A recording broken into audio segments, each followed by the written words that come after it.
niya mabukit sa panumpanang konggoy. Sepanjang diskusi-diskusi kali ini untuk pelanggaran sarung kepusian kemudian mungkin saya kepusian atau dengan kemudian penjualan sehari meja dari arah mereka desa dan hari dengan awal pusat kerja sudah pandangan lihat anggota-anggota dalam perjalanan itu anggota-anggota salam mendorong di dalam memberi utama di tengah lihat mendorong kepada salam ke beberapa terkait rohani nabi untuk ya terkait sesuai dengan sesuai dengan keperluan dengan berjalan mengenai kami ayo fokus di kelompok pembentukan ongoing memiliki terkait konsuran salam dan kornia juga mereka di hari ini kemudian panjang dengan kemudian punya biar naik itu noknya sekian mungkin Allah hadis dalam kesunannya apabila Tuhan dalam yang sana Tuhan bermohon dia bersama kami. Amin. Terima kasih Monsiko Ponjolin dengan doa bukanya tadi. Terima kasih juga kepada Yvonne yang sudah bersama kita dalam nyanyian puji-pujian tadi dengan musikan piano yang rasanya perlu diganti sudah teman-teman. Oke, dan selamat sahabat pada Anda semua. 2 Julai kita sudah masuk ke fase yang saya rasakan menggigit kita dari segi perbelanjaan seharian. Apapun saya percaya Tuhan itu ada. Kemarin saya tengok minyak, saya pun tidak sanggup mau tengok minyak, harga minyak terlalu mahal sudah. Jadi kita mengharapkan ada miracles yang pada bulan-bulan akan datang. Tapi terima kasih sekali lagi karena Anda berada di gereja Seventh Day Adventist Minonun. Saya juga ingin menyelamat ataupun mengucapkan selamat sabat pada Puan Salina yang saya rasa sudah hampir 3 tahun tidak bersama-sama dengan kita. Puji Tuhan, dia masih sehat dan dia masih dapat bersama-sama dengan kita. Begitu juga dengan Zul, terima kasih karena bersama kami setelah 2 tahun. Setelah 2 tahun PKP, jadi baru kita jumpa. Zul sehat-sehat, semoga akan terus sehat. Dan kepada Anda semua selamat sahabat. Terima kasih karena terus setia berada di rumah Bapak. Kita juga berterima kasih memuji Tuhan karena Baby Yela dan juga Gary sudah sehat. Kita doakan agar mereka terus sehat dan diberkati, dengan limpahnya. Baik, mari kita mulakan kebaktian sekolah sahabat kita. Kita sudah mulakan dengan puji-pujian. Kita akan mendengarkan laporan kebaktian sahabat yang lalu dan kita juga akan mendengar berita misi. Kita berikan masa ini kepada mereka. Terima kasih kita nonton po kinuhon po di hai sahabat kali turulan kedua sahabat ke-13 tarik 25 bulan 6 kebaktian berbulan dari sahabatnya awal dari tahun 1940 pemimpin acaranya dengan Kolombuso di Denilson John lagu pembuka nyanyilah lagu gembira melodi nyanyian event waktu sumampat. 2 pembuka Aldo JB laporan kebaktian pengan Natasha John cerita misi di Pinalombus di Susil John tajuk serta misi bersahabatnya sebuah kisah bijak. Bahagi kelas ini dewasa harap dapat turun, dewasa B harap turun, tetamu bisa turun, pemungutan persembahan harap turun pada malu ringgit, belia kelas belia harap turun, persembahan pengal 5 ringgit, kanak-kanak pada sahabatnya harap isot turun.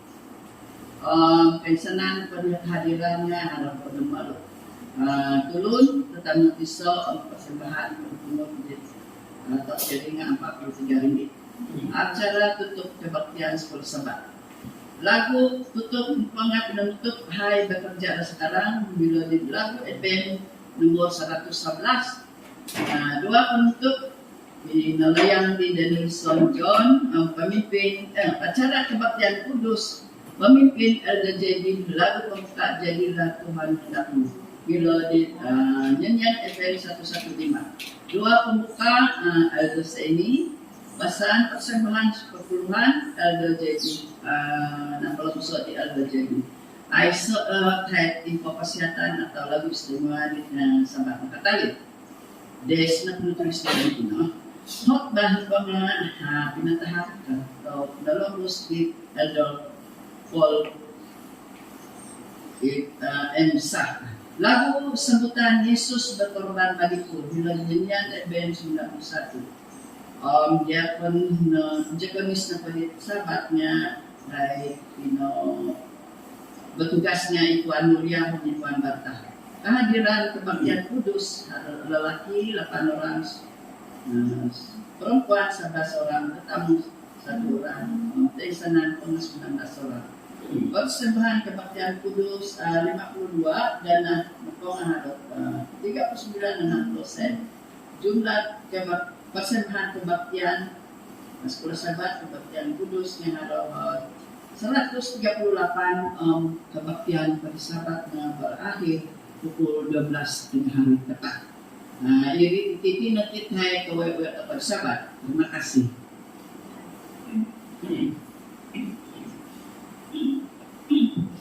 Selamat pagi dan selamat hari Sabat. Tajuk cerita mission kita pada Sabat ini ialah Kristus memulihkan hubungan pasangan suami istri. Cerita dia berkisah pada pasal satu keluarga kecil yang tinggal di Bolivia. Pada satu hari Ahad, si Annabel dia melarikan diri dari rumahnya dan berjalan tanpa tujuan. Kenapa? Sebab perkawinan dia hancur. Tidak ada kedamaian di rumah dan konflik yang berterusan dengan suaminya. Jadi dia rasa macam penceraian sahaja jalan keluar. Perceraian. Jadi waktu dia berjalan-jalan tanpa tujuan, dia teringat bahwa dia pernah mendengar satu tempat, yaitu Seventh-day Adventist yang menawarkan program penyembuhan rohani.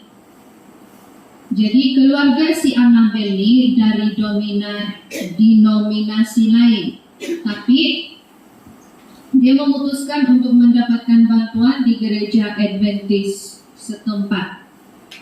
Jadi di gereja, pastor mendengarlah cerita si Annabel. Si Annabel kasih tahu cerita dia pasal kekecewaan dia dengan perkawinan dia, masalah-masalah yang dia hadapi.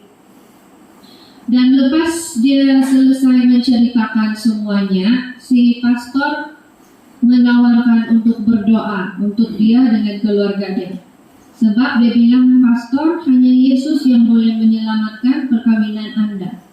Selepas siap berdoa, dia berjanji dengan si Annabel, dia akan datang melawat rumah dia.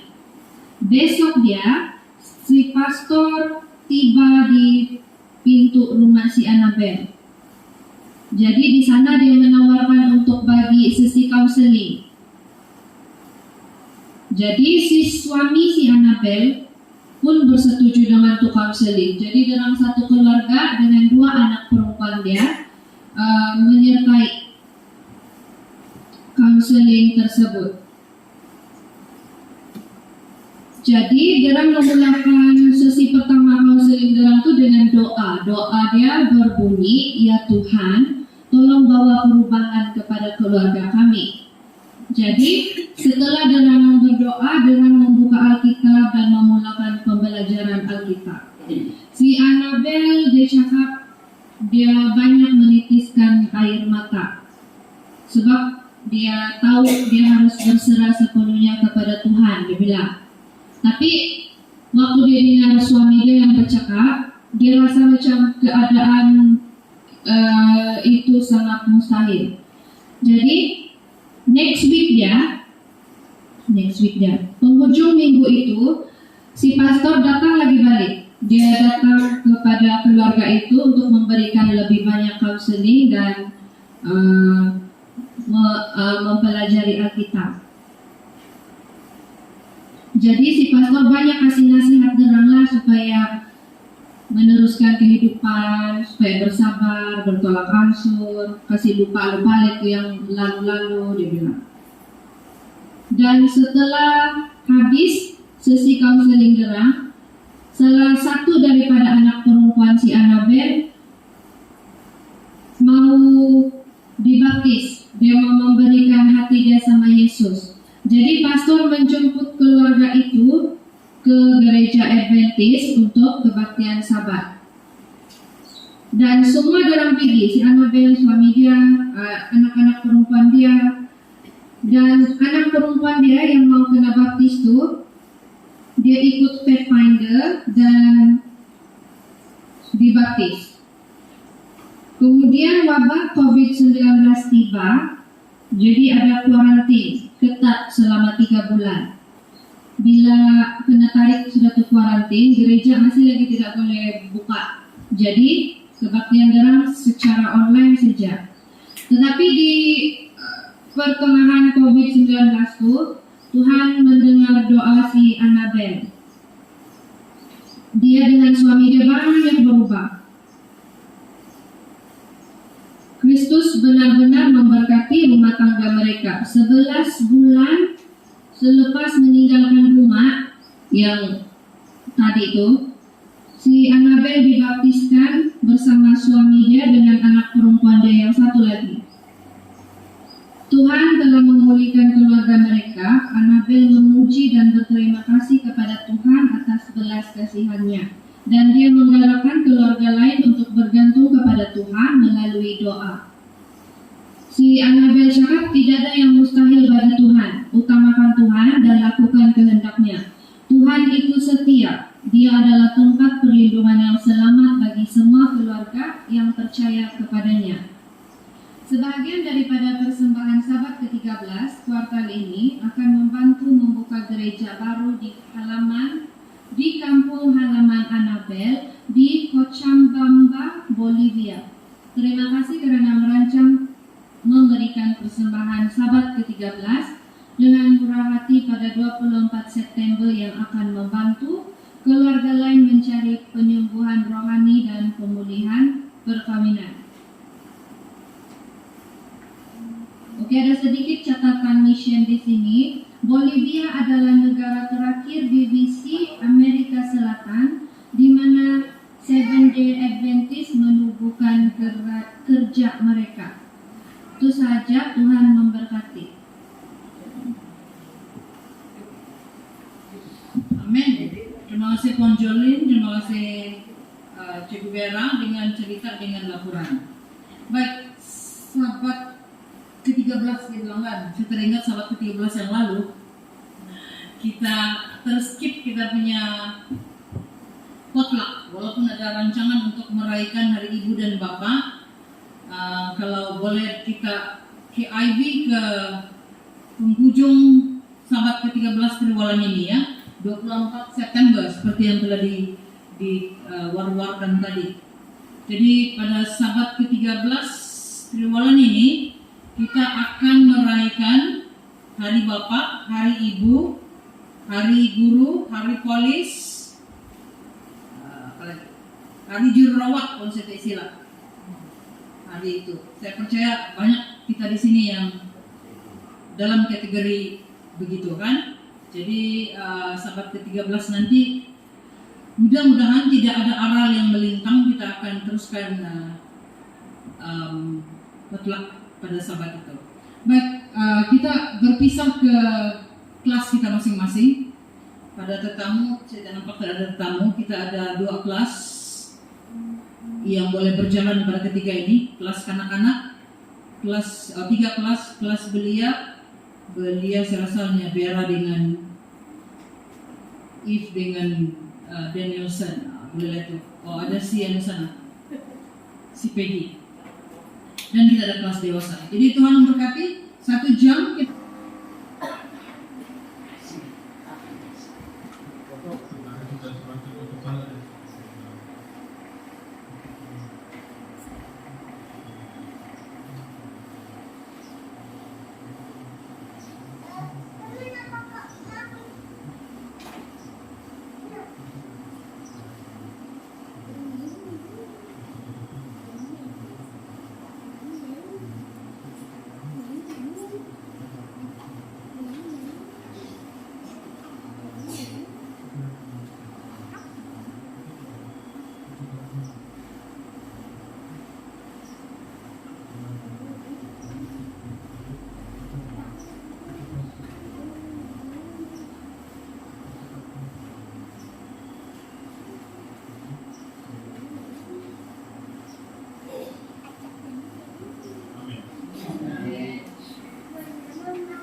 Anak semua, Bapa kami dalam kerajaan syurga, kami bersyukur pada kebaktian yang kedua ini. Kami memanggilmu dengan penuh keyakinan iman, di mana kami akan menikmati firman Tuhan yang akan disampaikan oleh hamba-Mu. Terpujilah Tuhan. Mudah-mudahan rohani ini akan menguatkan kami untuk terus hidup di dalam dunia yang penuh pencobaan. Engkau telah mengampuni kami dari segala dosa yang menghambat kami dalam menjadi anak-anak Tuhan. Terima kasih Bapa, karena Engkau selalu mendengar doa kami. Kami minta dalam nama Yesus Juru Selamat kami. Amin.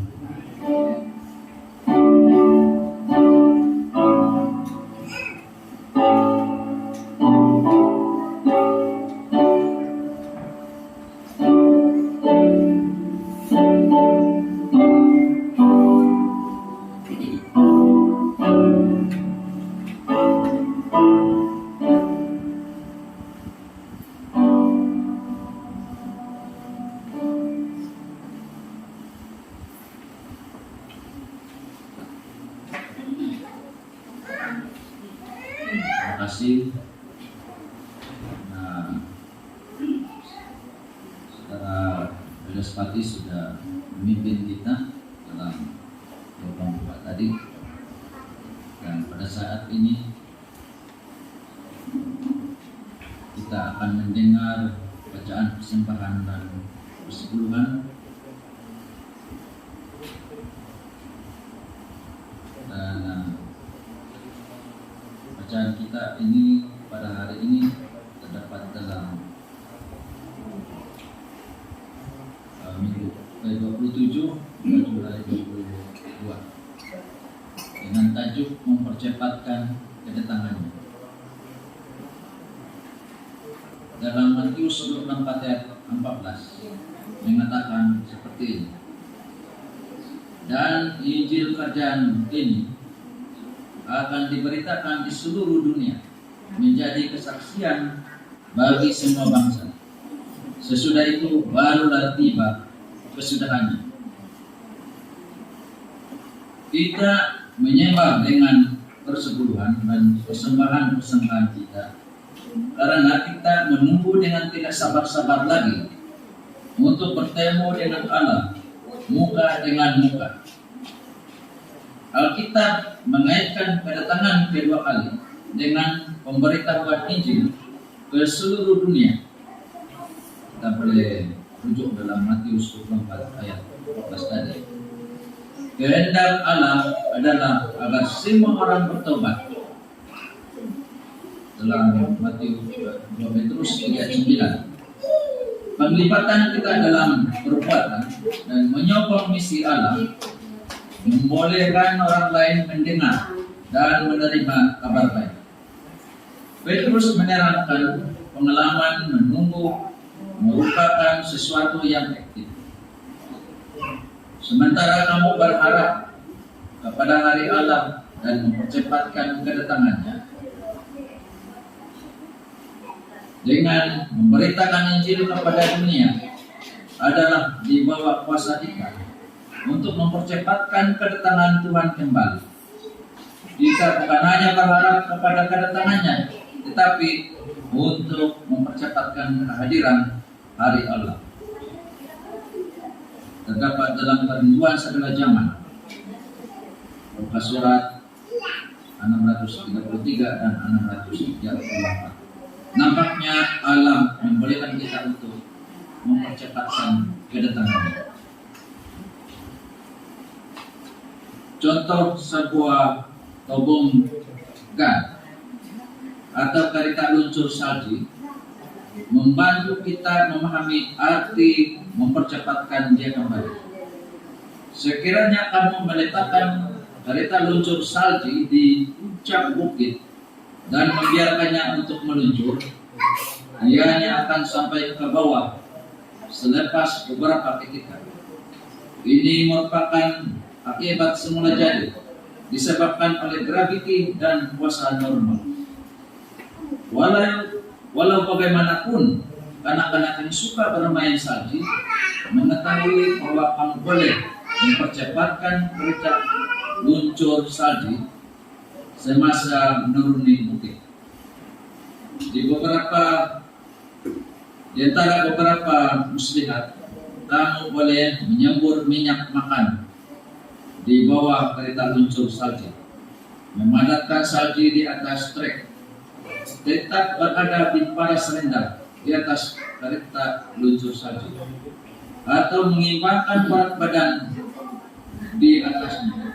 Hasilnya kamu bergerak cepat dan ianya lebih menyeronokkan. Dengan hal yang sama, realiti kedatangan Yesus yang kedua kali tidak dapat diubah. Ia akan menjadi kenyataan, tetapi ia akan berlaku lebih awal kalau kita bergabung dengan Dia untuk menjangkau orang.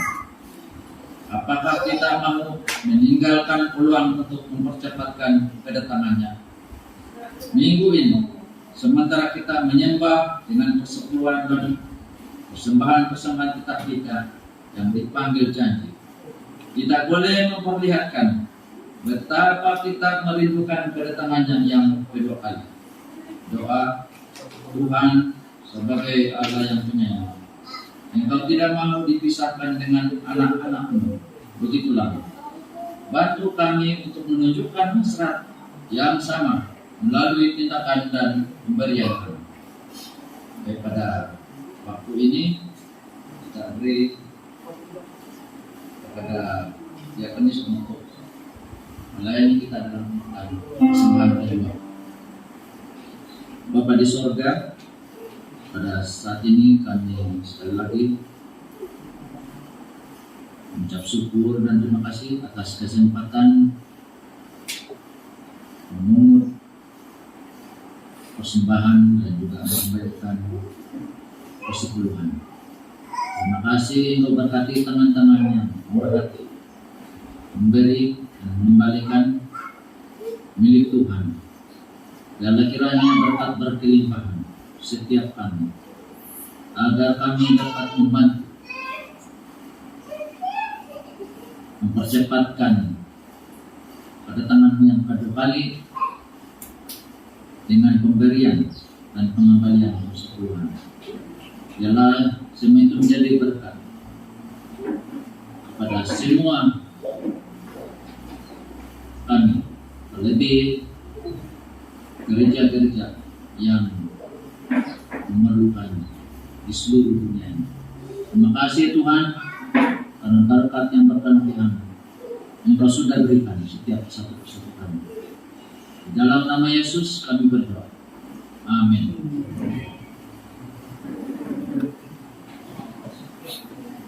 Saat ini kita akan mendengar info kesehatan yang sudah disediakan oleh Rantersa. Terima kasih atas peluang ini.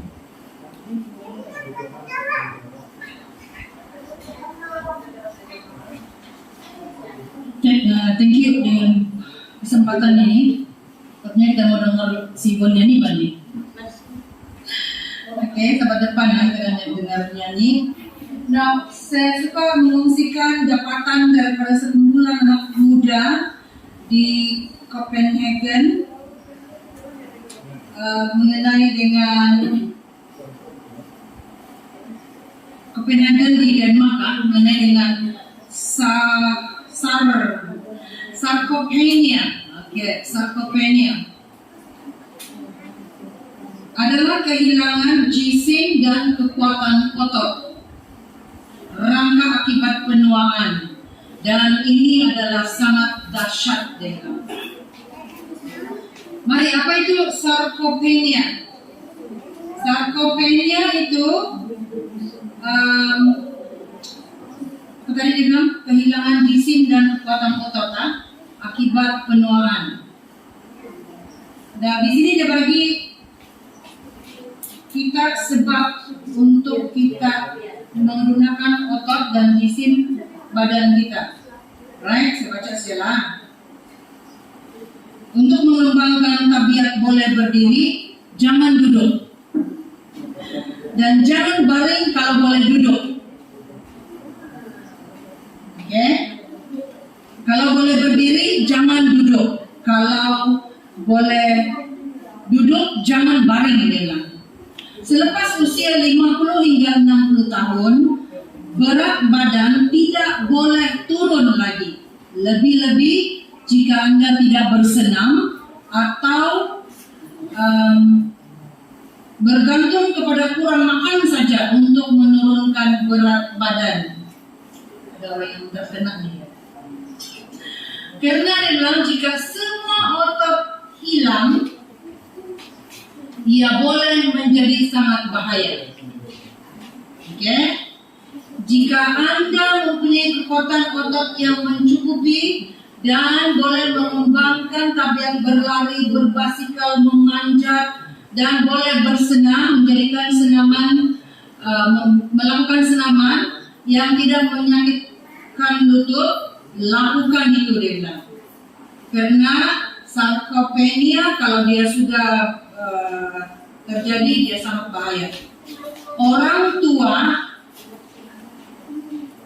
yang sakit dan dimasukkan ke hospital, jangan suruh dia berehat banyak-banyak. Jangan biarkan dia berbaring lama, tidak bangun dari katil. Atau kalau berbaring sudah seminggu, jangan terus baring dia. Karena kehilangan sekurang-kurangnya 5% jisim otot. Dan orang tua tidak dapat memulihkan ototnya. Aduh, si orang tua sudah bilang. Jangan menganggap Anda berbakti kepada orang tua Anda sekiranya Anda membenarkan orang tua Anda tidak melakukan apa-apa di rumah. Atau kalau ada ama, Anda suruh pembantu rumah saja yang melakukan semuanya dengan. Karena tanpa melakukan apa-apa, orang tua akan kehilangan otot dengan lebih cepat. Jangan hanya melakukan satu aktiviti saja setiap hari. Sekiranya Anda boleh berjabat tangan dan boleh menggoyangkan tangan atau kaki Anda, lakukan itu dengan. Anda juga mesti boleh yang exercise itu. Kalau Anda ada itu atau kita boleh juga lakukan dengan botol 500 liter, kita penuhkan dengan air. Angkat, buat senaman ini adalah angkat tangan pada orang tua. Oke? Karena selagi seorang itu bergerak dan semua otot seluruh badan dia terlibat, dia sehat. Ramai orang tua mengalami kesukaran menelan makan karena kurang senaman. Mereka tidak boleh mengeluarkan tahap di yang terkumpul dan boleh mati karena itu dia. karena tidak ada senaman. Sarkopenia lebih menakutkan daripada osteoporosis. Karena osteoporosis Anda hanya perlu berhati-hati agar tidak gagal, sedangkan sarkopenia bukan saja menjejaskan kualitas hidup, tetapi juga menyebabkan gula darah tinggi Anda karena jisim otot tidak mencukupi. Kehilangan sarkopenia paling cepat adalah pada otot kaki. Karena apabila seorang duduk saja atau balik saja, kaki tidak bergerak dan kekuatan kaki akan terjejas. Ini amat penting. Jangan jadi kaki hitam. Mencangkunglah, senaman yang dia sarankan di sini, mencangkunglah sekurang-kurangnya 20 hingga 30 kali sehari. Mencangkung bukan seperti duduk di tempat duduk tandas. Anda boleh menggunakan kerusi dan berdiri apabila punggung Anda menyentuh tempat duduk. Bukan itu dibilang.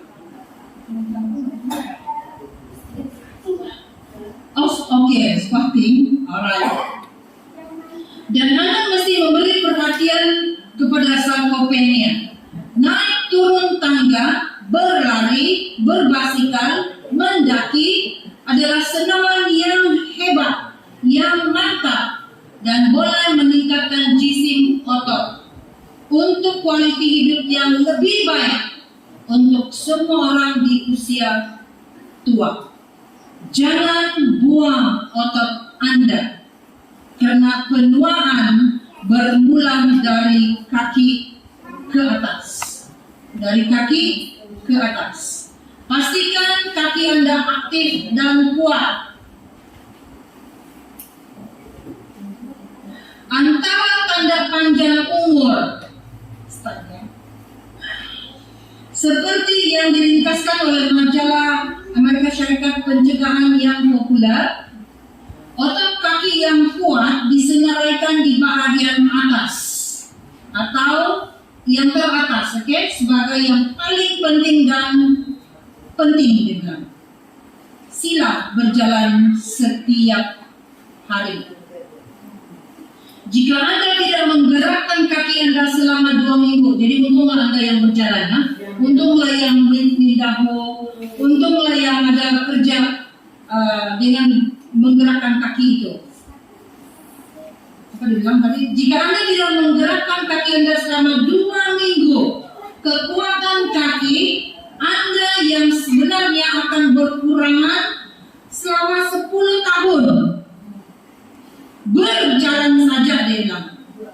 Jadi ini adalah kajian dari University Copenhagen di Denmark yang membuatnya pada 2 kategori, tua dan muda. Sepanjang 2 minggu, satu kumpulan tidak aktif, satu kumpulan aktif, dan mereka mendapati kekuatan otot kaki melemah sepertiga bersamaan dengan usia 20 hingga 30 tahun.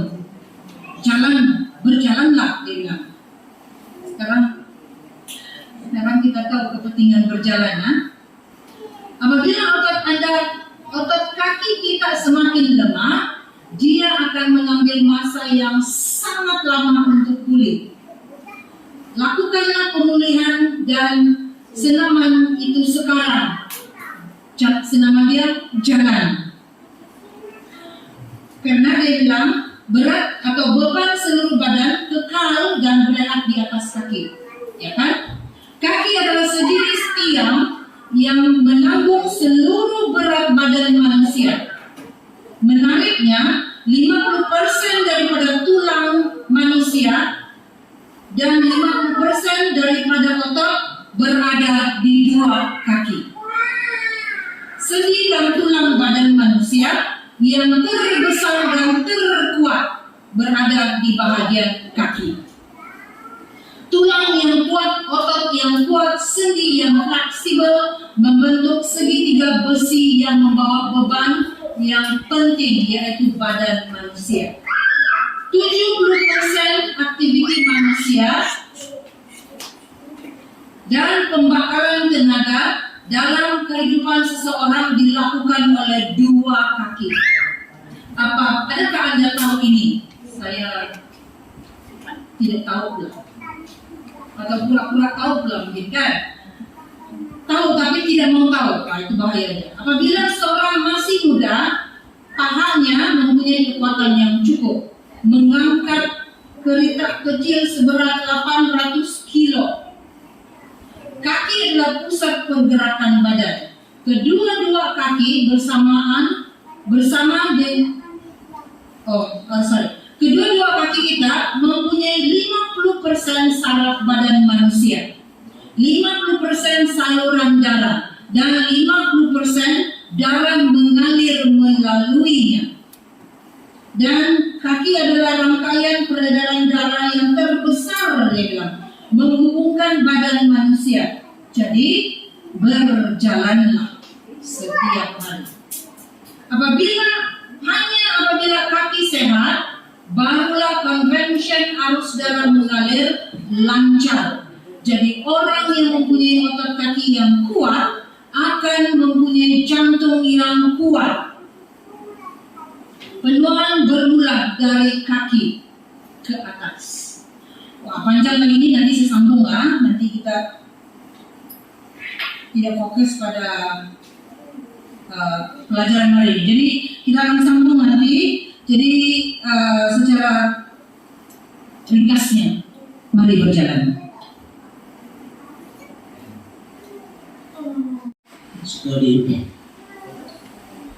Jadi macam mana kalau yang terus-terus berjalan pakai kereta itu lah.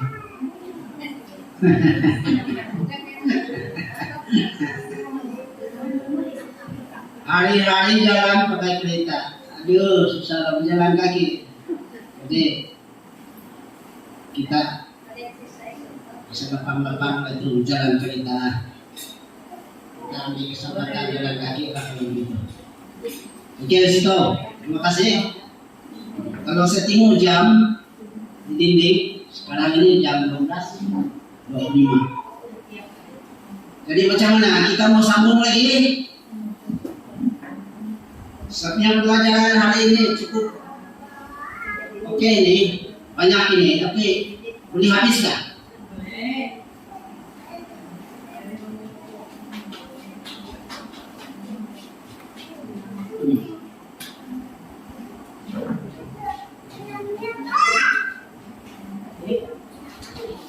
Kalau saya lihat pelajaran saya dalam handphone ini,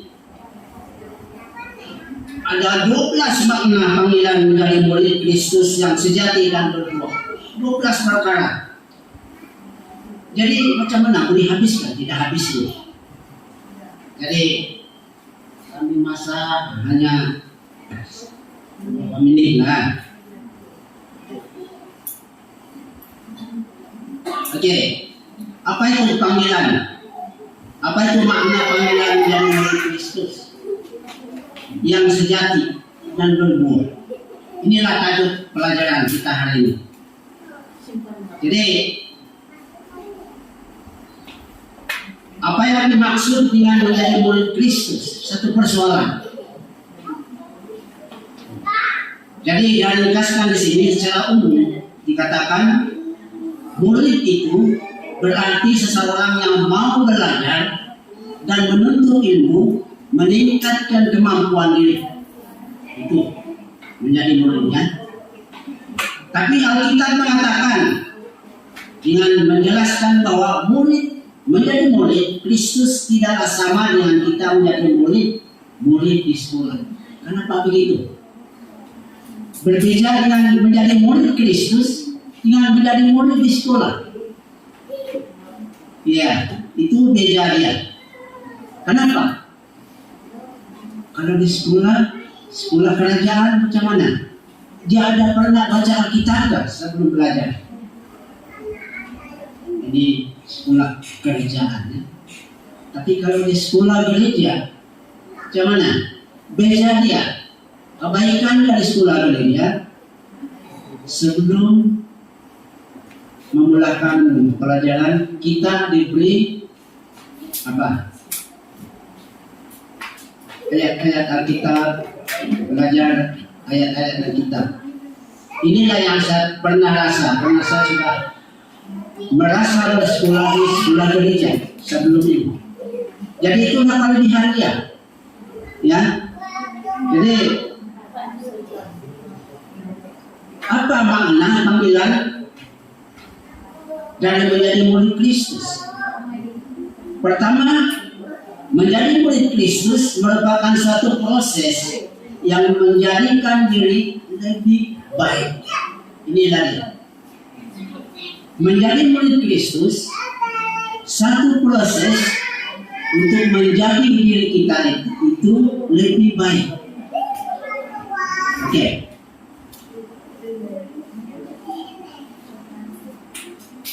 Menjadi murid Kristus akan membutuhkan proses yang tidak begitu singkat dan mudah. Betul itu. Kalau menjadi murid Kristus bukan mudah dan singkat, dia katakan di sini. Karena segala akan membutuhkan proses, banyak proses. Alkitab mengatakan dengan jelas, kita sama seperti benih, di mana jika benih itu ditabur, adakah benih itu terus tumbuh? Tidak. Benih itu memakan masa beberapa hari, bahkan beberapa minggu, bahkan beberapa bulan. Baru kita lihat benih itu akan mulai bertunas, akan mengeluarkan dia punya tunas-tunas, dia punya akar-akar. Begitu juga kalau bayi baru dilahirkan, adakah bayi ini terus berjalan? So itu tidak. Bayi itu akan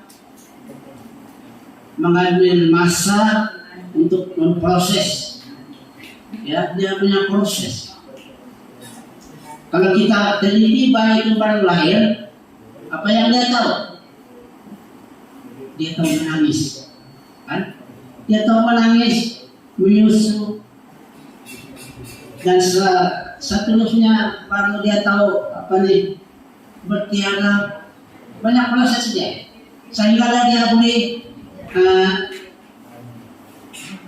belajar untuk melangkah. Sesudah itu baru dia belajar mudong, pandai belajar mau berdiri. Selepas itu baru dia berpegang-pegang di kursi kah, di meja kah, baru dia boleh berjalan dan seterusnya. Begitulah proses. Dengan menjadi murid Kristus, bukan terus pandai menjadi murid Kristus. Di antara kita yang ada di sini ini, yang melebihi 60 tahun ke atas, cukup lama itu, kan? Dia kalau dihitung waktu dia dibaptis mungkin umur 12 tahun begitu ataupun lebih, dibaptis. Dan selepas dibaptis, adakah ia itu sudah menjadi cukup oleh Kristus? Ini banyak persoalan dan banyak prosesnya. Jadi menjadi murid Kristus merupakan suatu hal yang sangat indah, dikatakan dalam pelajaran kita. Kenapa indah? Karena masuk ke dalam kerajaan Allah. Inilah keindahannya, kebaikannya menjadi murid Kristus. Dan ini Alkitab menjelaskan kita bahwa siapa yang menjadi murid Kristus ia adalah orang yang akan masuk ke dalam kerajaan Allah. Yesus dalam mewartakan kerajaan Allah selalu menjelaskan melalui perumpamaan yang mengajak semua orang untuk menjadi bahagian dari kerajaan Allah dengan cara mengikuti Kristus. Inilah prosesnya. Dan juga menjadi murid Kristus merupakan satu kebahagiaan. Ya, apabila keindahan itu, kebaikan itu yang kita telah kecapi menjadi murid Kristus, maka kebahagiaan itu juga akan ada. Ya, jadi jika kita seturut ataupun sekehendak dengan ajaran Kristus, kita akan selalu mengalami apa itu kebahagiaan. Ya, pulau-pulau kayak gimana bahagia jadi. Pulau kayak ada dulu semua bahagia. Saya pakai dalam terjemahan dari Sun bahagia. Pulau yang ada jadi. Apa itu bahagia kalau itu?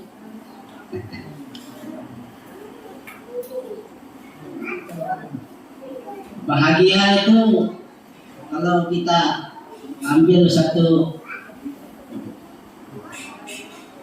ayat macam mana itu? Kalau dalam satu rumah tangga itu tidak ada perselisihan paham, tidak pernah bergaduh dengan suami istri dengan anak-anak. Ada kayak termasuk bahagia. Oke, gitu.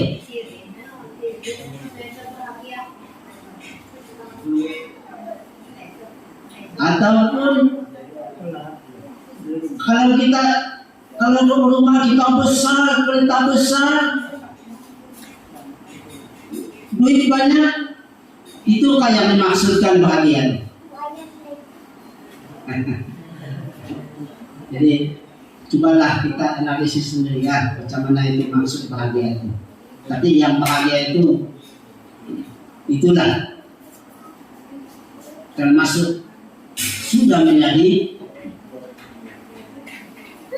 murid Kristus. Oke. Lagi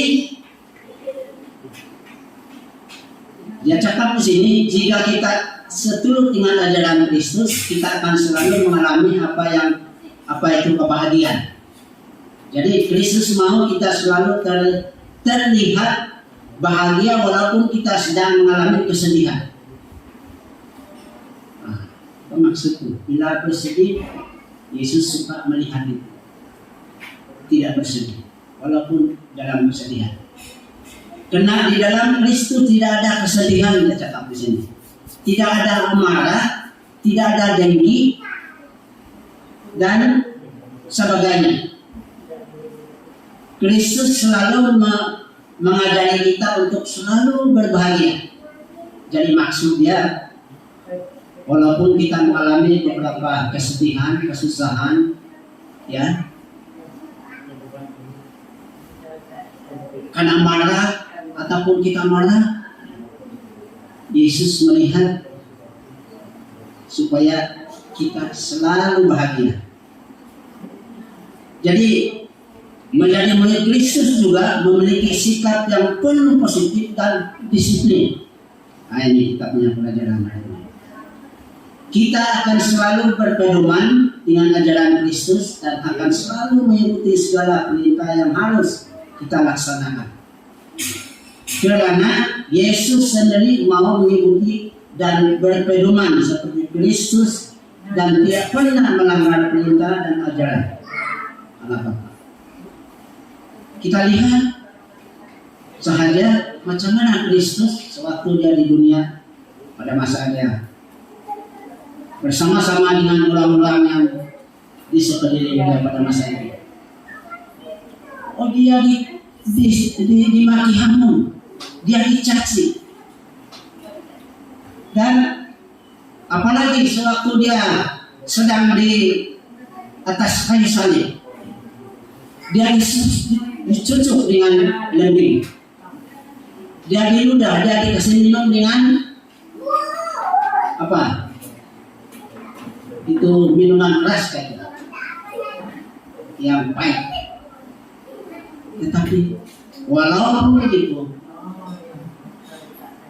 dia tidak pernah mengutuk orang itu. Malahan dia sendiri mengatakan, ampunilah mereka yang tidak tahu kejahatan. Itulah Yesus. Jadi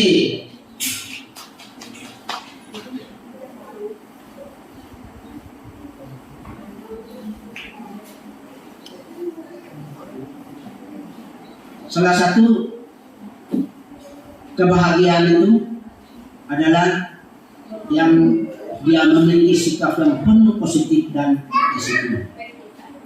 Itu orangnya. Ya. Yesus adalah contoh yang positif, ya, dan berdisiplin. Jadi kalau menjadi murid Kristus adalah serupa dengan Kristus. Serupa dengan Kristus. Jika kita tidak bertentangan dengan ajaran Kristus dan selalu mengikuti perintahnya, kita akan serupa dengan Kristus, karena di dalam diri kita akan terbentuknya karakter ataupun sifat yang sama seperti Kristus yang telah kita aplikasikan ke dalam kehidupan kita sehari-hari. Jadi kita tahu itu macam mana kita adjust kita punya diri setiap hari berhadapan dengan orang lain, berhadapan dengan musuh-musuh kita, berhadapan dengan sesiapa juga. Macam mana kita berhadapan dengan mereka. Kalau kita dapat menghindari, ya, hati kita, perasaan kita apabila kita berhadapan bertentangan dengan orang yang melakukan kejahatan terhadap kita, apa yang kita lakukan? Adakah kita terus melinding ataupun melawan?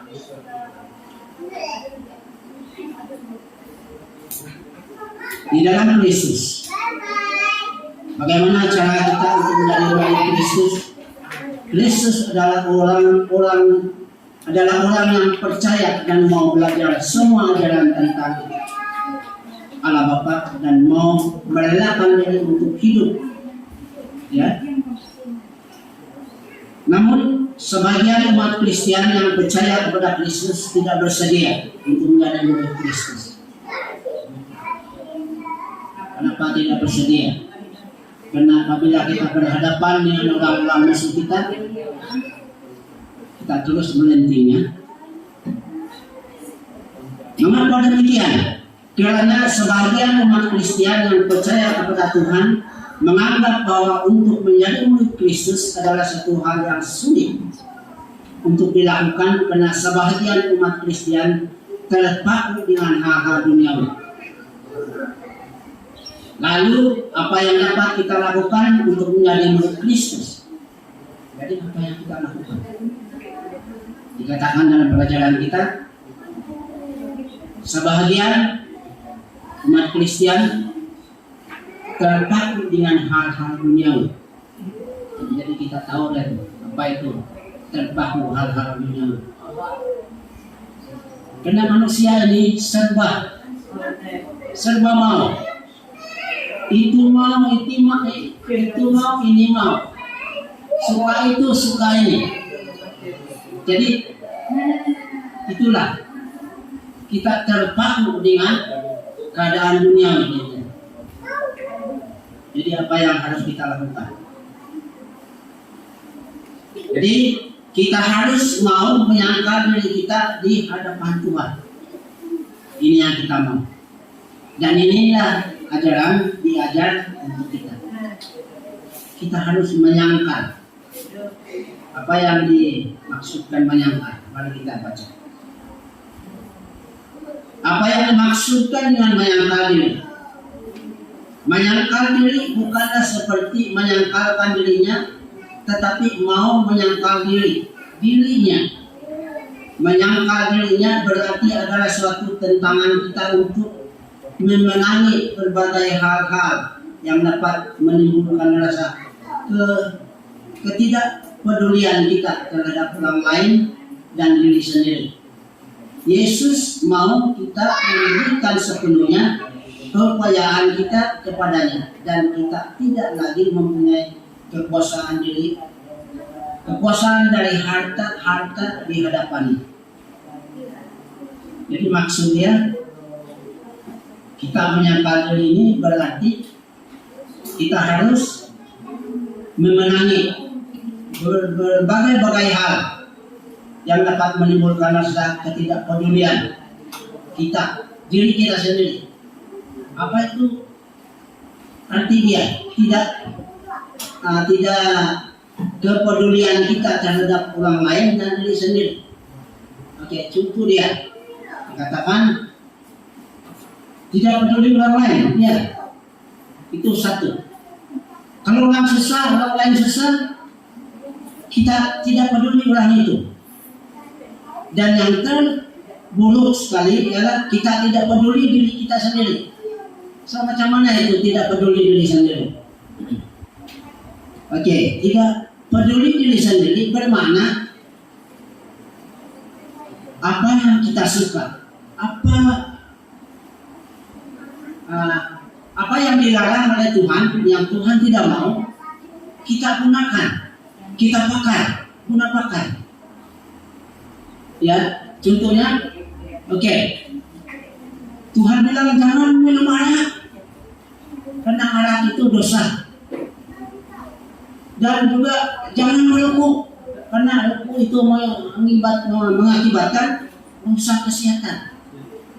Jadi itu artinya apa?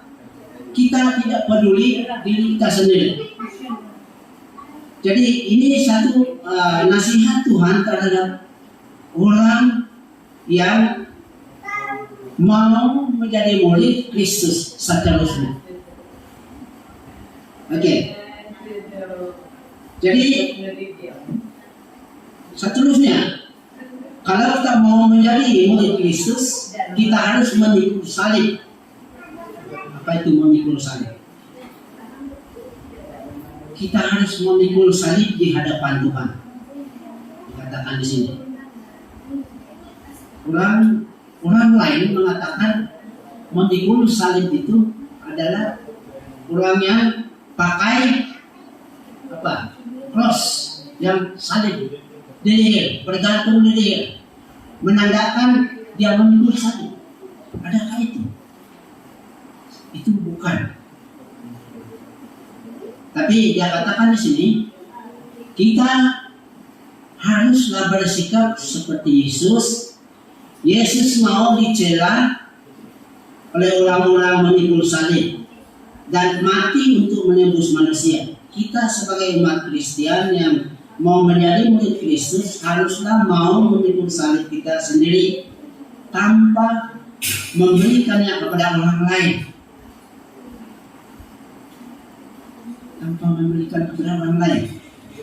Memikul salib mengartikan kita untuk siap menentang hal-hal duniawi. Nah itu kita siap menentang hal-hal duniawi yang dapat melemahkan kepercayaan kita kepada Tuhan. Memikul salib bukanlah suatu kelemahan bagi diri kita. Allah mau kita seperti Yesus yang mau memikul salibnya dan mati untuk menebus dosa manusia. Kita lihat, kalau kita siapa yang pernah melihat gambar yang ditayangkan, ya, yang waktu Yesus ditahan, ditangkap dan dipaksa untuk memikul salib, kita lihat dia sangat sengsara. Kan, dia sengsara. Hampir dia dapat memikul, karena beban itu berat. kayu Tuhan. Jadi oleh sebab begitu samsarannya Yesus kena dosa kita, kena dosa manusia, terpaksa. Jadi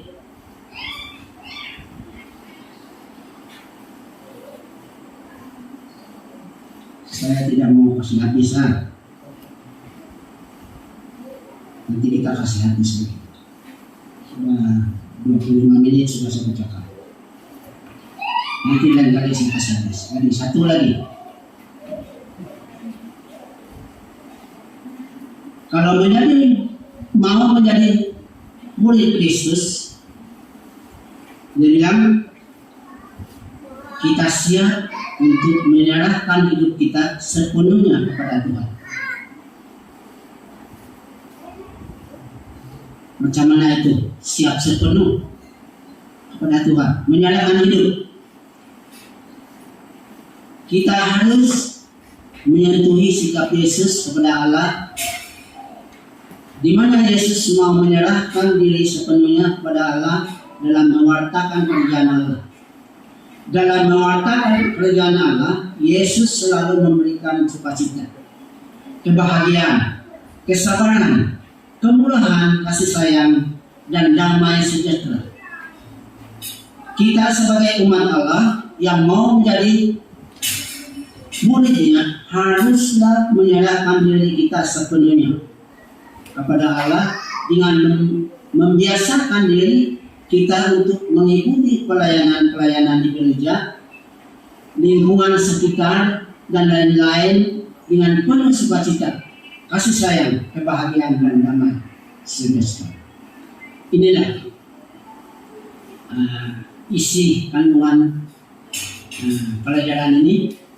Kalau kita mau siap untuk memikul salib Yesus, kita harus menyerahkan hidup kita sepenuhnya pada Tuhan dengan yang katakan di sini, menyerahkan diri sepenuhnya pada Allah dan membiasakan diri untuk mengikuti pelayanan-pelayanan, terutama sekali di gereja dan di sekitarnya. Dan kita harus penuh dengan sukacita, kasih sayang, kebahagiaan, dan damai.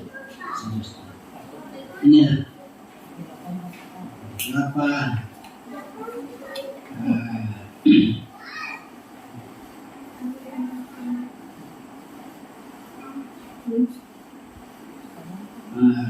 beberapa makna panggilan dari murid Kristus yang sejati dan berbuah. Jadi terima kasih yang masa yang dapat kita gunakan untuk mengaplikasikan pelajaran ini. Mudah-mudahan Tuhan memberkati.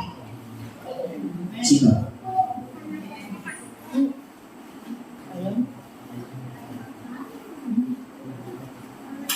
Kita ucap amin dengan khotbah yang cukup baik, di mana telah menyentuh hati kita agar kita selalu mengikuti Yesus, menjadi murid-murid Yesus yang setia.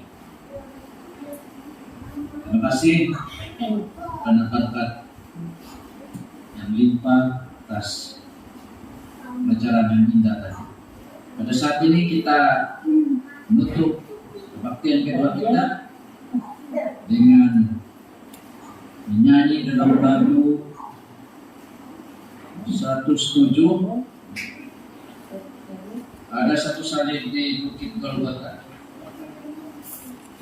They all rugged cross. 107. Kita nyanyi kontak 1, 2, dan 4.